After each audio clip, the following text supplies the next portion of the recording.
Bonsoir à tous, ravi de vous retrouver sur TV Sud pour le journal et dans les titres de ce vendredi 23 mars. Les ouvriers du tram de Montpellier invités à fêter la fin des chantiers des lignes 3 et 4. Ils étaient plus de 800 ce midi au Parc Expo pour un déjeuner géant. Après leur douche froide en Coupe de France mercredi, les footballeurs montpelliérains vont devoir se ressaisir en championnat. Ils reçoivent l'AS Saint-Étienne samedi à la Mosson.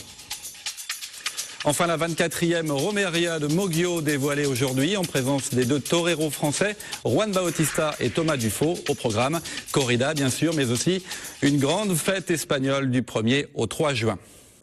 Mais on commence ce journal par une saisie importante de résine de cannabis. 489 kilos récupérés lors d'un contrôle de routine par les douanes ce matin au péage de Saint-Jean-de-Védas. La drogue se trouvait dans un camion qui venait de la côte atlantique espagnole. Les deux chauffeurs, un Italien et un Roumain, sont pour le moment en rétention douanière avant une probable garde à vue dans la soirée. La police judiciaire de Montpellier est chargée de l'enquête. Ils ont travaillé pendant 3 ans pour faire sortir de terre les lignes 3 et 4 du tramway montpelliérain. En attendant l'inauguration du 6 avril prochain, 800 salariés sur les 3000 qui ont réalisé le chantier ont pu fêter en avant-première la fin des travaux autour d'un repas offert par l'Agglo de Montpellier. Reportage Olivier Brachard. En plein hiver ou sous la chaleur écrasante de l'été, ceux qui ont fait le tramway 3 et 4 étaient réunis au parc des Expos de Montpellier. Durant 3 ans, 170 entreprises ont œuvré sur les 23 km du parcours des 2 lignes dessinées par le couturier Christian Lacroix. Cette histoire terminée, il reste des souvenirs et ce sont souvent les plus durs qui reviennent à l'esprit, comme les travaux des grosses infrastructures. Les travaux d'infra, ce sont les plus compliqués parce qu'ils nécessitent de créer la plateforme. Donc il faut créer les réseaux, enlever les anciens. Et voilà, donc les travaux de canalisateurs sont quand même pas évidents, c'est physique. Les travaux de pose de rails également, parce qu'on pose des rails par tous les temps. Antise des 800 ouvriers qui ont travaillé sur le chantier, certains quartiers en centre-ville ou aux abords. Il a fallu parfois creuser très profondément pour installer des systèmes de canalisation. 6 mètres voire 7 pour une canalisation en 1200 et devant la tour de la Babotte du 1500 même, du 1500 avec des ouvrages de génie civil enterrés d'une vingtaine de mètres carrés qui faisaient à peu près 6 mètres par 5, voilà, des gros ouvrages qu'on réalise d'autres fois, mais en plein centre-ville comme ça c'était la première fois, quoi. Où un territoire vit, où un territoire décline. Il faut rendre aux uns et aux autres ce qui leur appartient. La compétence, le savoir-faire, la pénibilité qu'ils ont su déborder quand on soude en plein été, quand il fait très chaud, quand on est sur les chantiers d'une plateforme en posant des rails quand il fait très très froid. C'est cet ensemble d'éléments qui font que c'est une grande aventure humaine. 1 500 000 heures de travail au total sur ce chantier et forcément un petit coup de blues à l'heure de tourner la page. Il y a un gros coup de blues. Voilà. Mais on n'a pas tout à fait fini quand même. Ça se terminera le 6 au soir. Voilà. C'est pas tout à fait fini. Voilà, et notez bien sur vos agendas cette date du 6 avril. Vous pourrez suivre en direct sur TV Sud l'inauguration des lignes 3 et 4 du tramway de l'Agglo de Montpellier au cours d'une grande émission spéciale. Elles ont participé ensemble à la marche blanche organisée hier avant les obsèques d'Abel Chenouf à Manduel dans le Gard. Les communautés juives et musulmanes étaient rassemblées dans la peine. Des religions unies contre le terrorisme et qui refusent les amalgames de certains politiques en cette période sensible de campagne électorale. Le président de l'Observatoire contre l'islamophobie a souhaité faire passer un message fort. Je vous propose de l'écouter au micro de Franck Chassagnon. Les religions sont réunies, pas uniquement d'aujourd'hui, déjà depuis quelque temps. Moi-même, je suis allé à la synagogue pour une prière par rapport aux enfants juifs. Là, aujourd'hui, on est venu ici également avec Paul Benguigui. Les religions sont réunies et je pense que le discours des responsables religieux actuels, le discours des responsables religieux actuels est un discours qui est sain. Ce qui m'inquiète, c'est le dérapage des hommes politiques, profitant de cet événement pour la campagne et pour essayer de grappiller quelques voix. Et à ce moment-là, ça sera une honte. Voilà, et selon une dernière information communiquée par nos confrères de midilibre.fr, la compagne enceinte du caporal Abel Chenouf a obtenu l'autorisation de l'Élysée de se marier à titre posthume. Une information communiquée par l'avocat de la famille, maître Gilbert Collard. Ce matin, c'était la première conférence de presse du nouveau président de la Chambre de commerce et d'industrie de Nîmes. Henri Douai a pris ses fonctions il y a une semaine. Il annonce qu'il commande un audit financier de la Chambre consulaire. Il veut aussi repenser le parc expo de Nîmes, mais il ne pourra pas le faire seul. On l'écoute au micro de Franck Chassagnon. C'est un peu un appel que je lance aux élus de Nîmes Métropole. Faites-nous, s'il vous plaît, un parc d'exposition qui nous permettra d'aider au développement économique de nos entreprises. Le parc des expos tel qu'il est aujourd'hui, c'est 11 000 unités.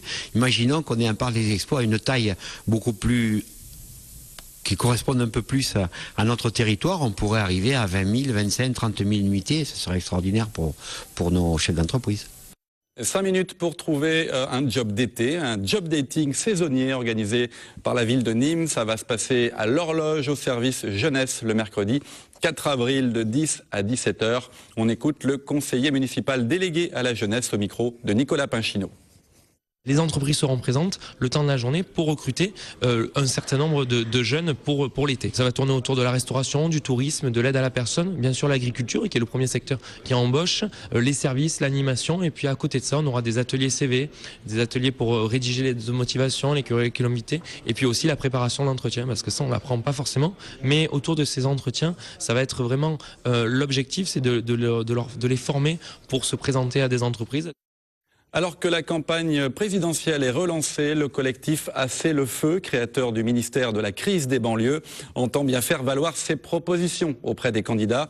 Pour ce faire, il a organisé un tour de France qui va à la rencontre des habitants des quartiers populaires. Le bus du collectif sera demain à son terminus à Montpellier. Il était à Nîmes aujourd'hui. Olivier Michel. C'est suite aux émeutes de banlieue en novembre 2005 que le collectif Assez le Feu a vu le jour. En 2006 et 2007, 2 tours de France des doléances ont permis de constituer une liste de 23 propositions.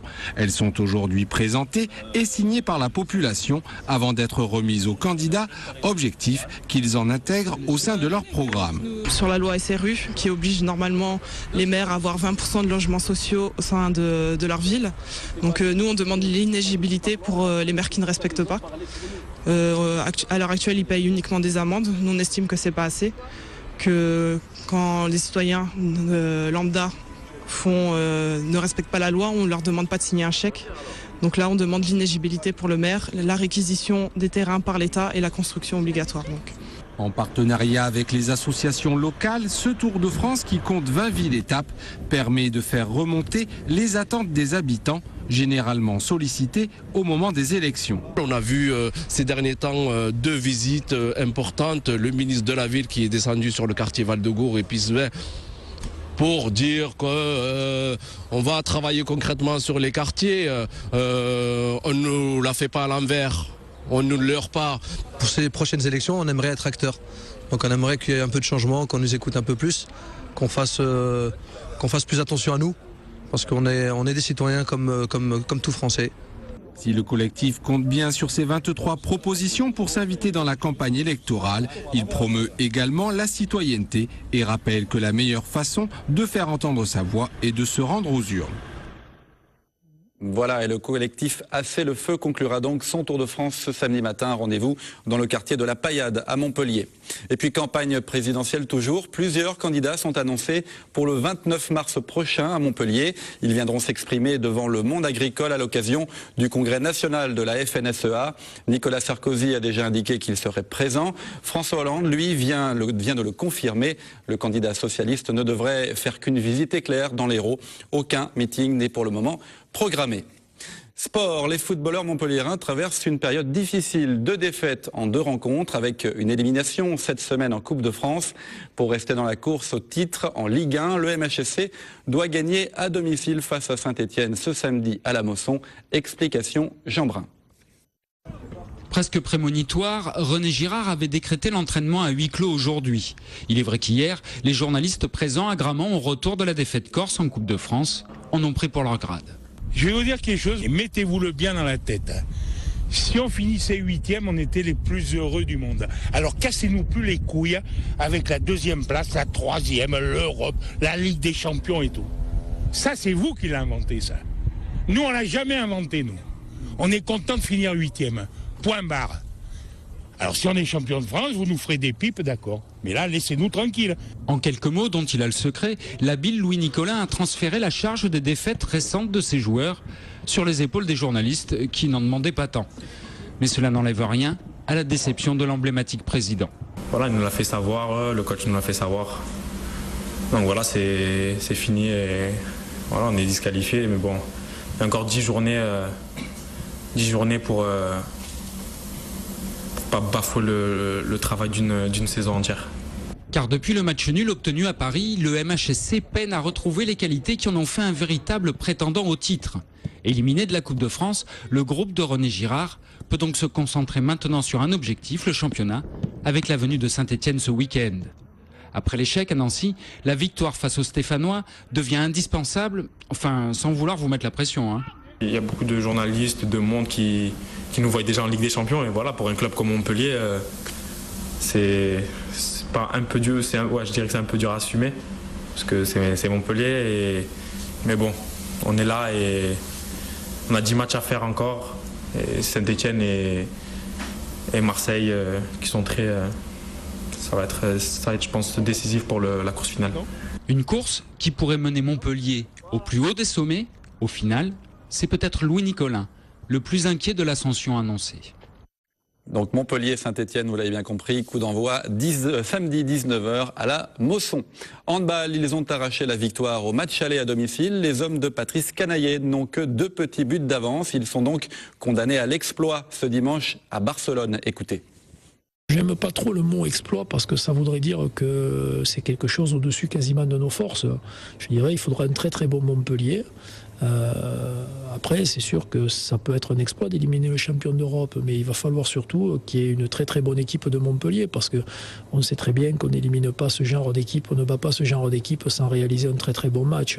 On ne peut pas espérer un instant que Barcelone soit en dessous de son niveau dans des rendez-vous aussi importants. Donc il faudra une très très bonne équipe de Montpellier, mais il n'y a pas de raison de douter que l'équipe ne soit pas en mesure d'être à la hauteur de l'événement.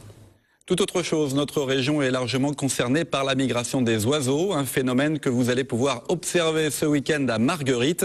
C'est la fête de la migration organisée par le centre ornithologique du Gard. Explication Nicolas Pinchino. Le nez en l'air pour observer les oiseaux, c'est la fête de la migration ce week-end à la maison de la Garrigue à Marguerite. Un rendez-vous qui existe depuis une dizaine d'années. Il faut dire que dans les collines avoisinantes, les volatiles voyageurs y ont trouvé leur chemin de pèlerin grâce à la présence de courants d'air chauds ascendants. On s'est aperçu au fil des années que le matin, on va voir plutôt des oiseaux de petite taille, tout ce qui est toute la famille des passereaux, les pinsons, les chardonnerets, les pigeons ramiers. Et dès que vous commencez à avoir un peu de chaleur qui monte du sol, vous allez commencer à pouvoir apercevoir les plus grands planeurs, tout ce qui est rapaces, tout ce qui est éventuellement cigognes, grues, ces oiseaux-là ayant besoin, chacun plus ou moins, d'ascendance thermique. Une manifestation ouverte à tout public qui permet au centre ornithologique du Gard de sensibiliser les visiteurs quant aux espèces menacées. Sur le territoire de la commune de Marguerite, il y a une espèce qui vit à l'Orelle dans les plaines qui s'appelle le loutarde canepetière. Et nous avons, nous, dans le Gard, un très beau contingent de cette espèce-là, alors que c'est une espèce extrêmement menacée, qui a même disparu de certains pays. 6 sites d'observation vous seront proposés samedi. C'est l'occasion d'aller se promener dans la Garrigue. Et puis si vous ne voyez pas toutes les espèces, vous pourrez les retrouver exposées à la maison de la Garrigue jusqu'au 30 mars. Suite à quoi l'exposition devrait tourner dans les différentes communes de l'agglomération nimoise.